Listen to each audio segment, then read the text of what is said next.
Hello guys, today's topic is constructor. Okay, for that, let me give an example. Let us suppose I have one class student. Each student is going to have name. That's why I will give one instance variable for name, that is string name. Okay, and then I will give one instance variable as integer, that is roll number, and this is for roll number. After that, I will write a main function of this student class, that is public static void main, and there will be one command line argument args. In this main, I am going to create objects of student. So for that, I need to write student s1 is equal to new student, that is the name of the class. So s1 is the name of the object and it is of type class student. Then again I will create one more object of class student s2. So it will equal to new student opening and closing bracket. Now let us suppose when we execute this statement, this new is going to allocate a memory to s1. Okay, so it will create object s1, and this s1 will contain name and roll number. As the name and roll number are instance variable of class student, this name and roll number are going to be present in all the objects of student. Okay, now see, we haven't provided or assigned any values to this name and roll number. That's why the value will be provided by JVM, and this value will be null for the string and 0 for the integer. So in this way, the s1 object will be created. Now when we execute this statement, new will create another object of student with the name s2. Okay, and it is again s2 is going to have name and roll number. Why? Because this name and roll number are the instance variable of the class student. Now, this name is going to be equal to null and is equal to 0. Why? Because again we haven't assigned any values to this name and the roll number. So, these values will be provided by JVM. And that's why the value of name will be equal to null, because the name is string, right? For string, JVM provide null and roll number is 0. Why? Because roll number is integer, and for integer, JVM provides 0. Suppose I have 100 such objects of student class. So I will, in the memory, I will have 100 such objects with name equal to null, okay, name equal to null and roll number equal to 0. So can you imagine a class with 100 students, all of having name equal to null and the roll number equal to 0? So it is not possible, and again it is of no use. Okay, so what is the missing over here? Here initialization is missing, means the value which we provide to name and roll number is missing, and that's why the name of all the objects here is null and the roll number is 0. So to avoid this, we use constructor. So constructor is used for initialization. Now we'll see how these objects will be initialized by the constructor. So for that, I need to write a constructor. The name of the constructor is always equal to the name of the class. Here, the name of the class is student, so the name of the constructor should also be student. Okay, so always remember, the name of the constructor must match the name of the class. To this constructor, I am going to pass two variables. First one is string, okay, and the name of the string is n, and second one is integer. The name of the integer is roll number, rn. Okay. Now in this constructor, I am going to write name is equal to n semicolon and roll number is equal to rn semicolon. Now this constructor here, student, we have this name of the class over here. Along with this, we are going to pass these values. So first I will pass Ram as a value, as the name of the student, and roll number 101 as the roll number of the student. And in the second case, I will pass Mukesh as a name and 102 as a roll number. Now let us see when this statement is executed, what will happen. So this statement is going to create a new object called S1. Who is going to create the object? New keyword. This new operator is going to create object with the name S1. Again, this S1 is going to have name and the roll number, because these are the instance variable of class object student. Okay. Now again, the value of this name will be null. This will be provided by JVM, and the roll number will be equal to 0. Now, as we have passed Ram and 101 to this student, this is going to call our constructor. So here is the constructor.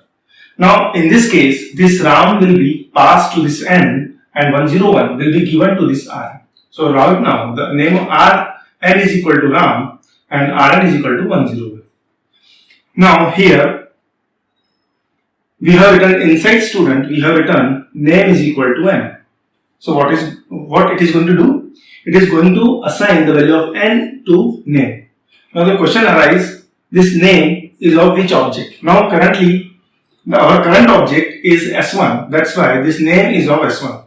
So this N will be assigned to this name of S1. So here the name will be equal to Ram. So initially it was null because of the JVM. Now it is equal to Ram, as we have provided the Ram.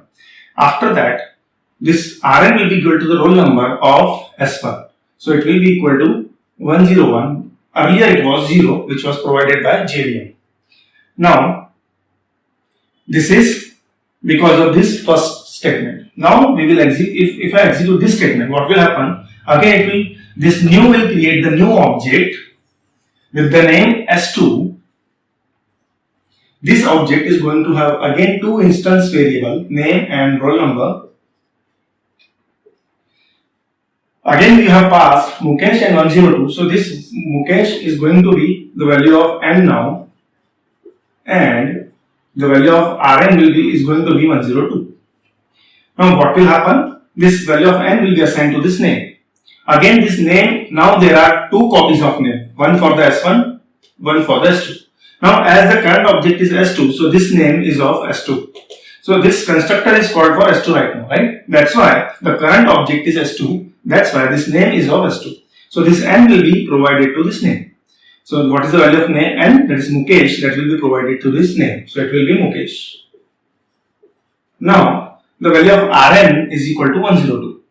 Now this Rn is assigned to this roll number. Now this, as the current object is S2, this roll number is of S2. So this Rn will be equal to 102. So this is how the constructor initialize our objects. Okay. Now one common conception is there that the object is created by the constructor. No, this is absolutely wrong. The object is created by the new, whereas the object is initialized by the constructor.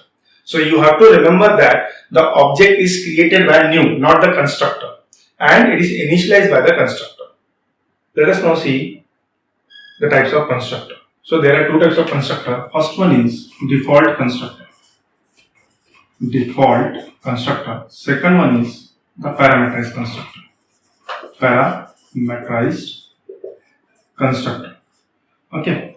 So let us suppose I have one constructor student which does not take any parameter, or you can say argument. Then that is called as the default constructor.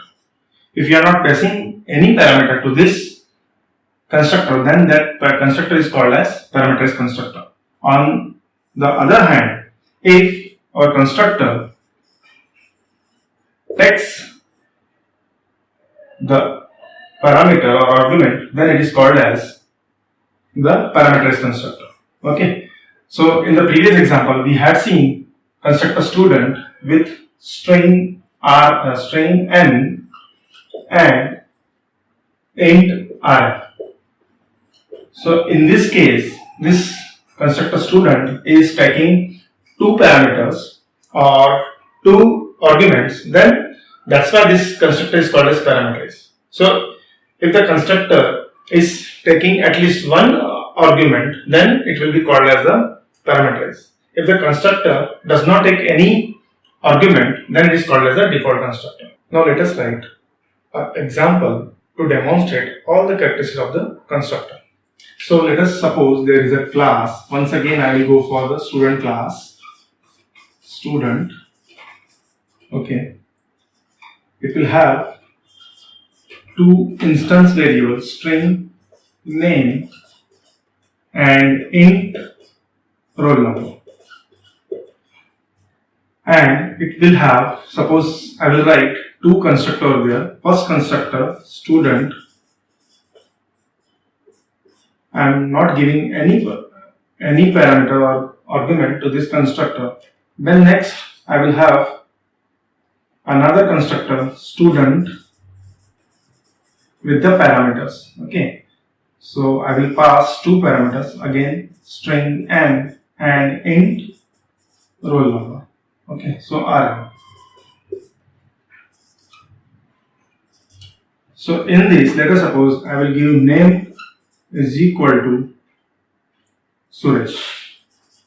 Okay, so that is my default name, and roll number, that is RLNO, is equal to, let us suppose, 0. Now in this constructor I will write name is equal to n and RLNO is equal to 0. R. Now in the public static void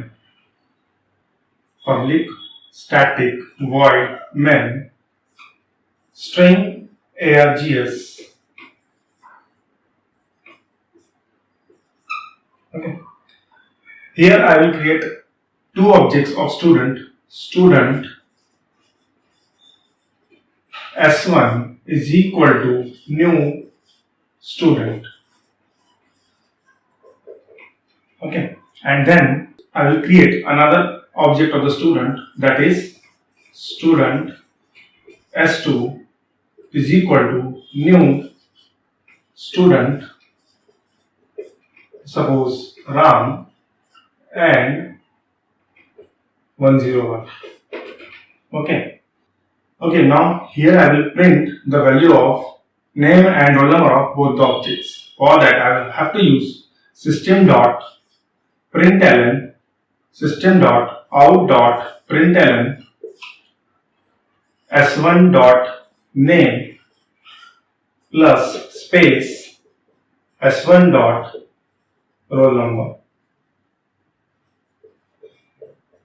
and same for second object, that is s2, system.out.println s2.name plus space plus s2.rln. Now let us see the execution of this program. When obviously the execution will start from the first statement of the main function. So that is nothing but this statement. So when this statement will be executed, object s1 will be created by new.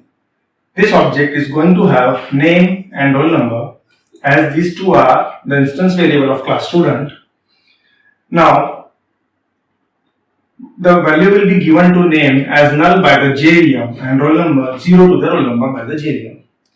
Then as you have not passed anything to this student, okay, so for that it is going to call the default constructor, the constructor with no parameter. So as we haven't passed anything over here in this student, so that's why this constructor will be called. So in this case you are assigning Suresh to name. Obviously this name is of S1 object. Why? Because the current object is S1. So the name will be Suresh and the roll number will be 0. And this value will be removed. Okay, so name, earlier it was null, now it has become Suresh. And earlier roll number was 0, again it has become 0 itself. So we have given 0. If we would have given 10, then it should have been 10. Okay. So after the execution of this statement will be executed. So it will create another object S2. So this will be created by new. Again, as we have So this S2 is going to have two variables, that is nothing but name and roll number. Then as we have passed these two values to the student, that's why this is going to call the parameters constructor, in which this RAM will be given to N and 101 will be assigned to Rm. And in turns, in student, we are in this constructor, we are assigning this N to name and Rm to roll number. But the name here is of S2 because the current object is S2. So that's why the value of N will be given to the name of S2. So it will be equal to RAM. The value of N is RAM, right? That's why it will be RAM, and the value of roll number will be equal to Rm, which is equal to 101. So it is going to 101. And after this statement will be executed. So in this, we are just printing the value of S1 name. So it is going to print Suresh. S1 dot name. So it is going to print Suresh. And it is going to print S1 dot roll number. So it is going to print 0. And S2 dot name, it is going to print Ram. And S2 dot roll number, it is going to print 101. So in this way, when you are not providing any value to this student, then it is going to call default constructor, and when you are passing some values to the student, then it is going to call parameters constructor. Again, you should note that the constructor does not have any return type. So here is no return type. Constructor does not have return type, not even void. So constructor does not have return type.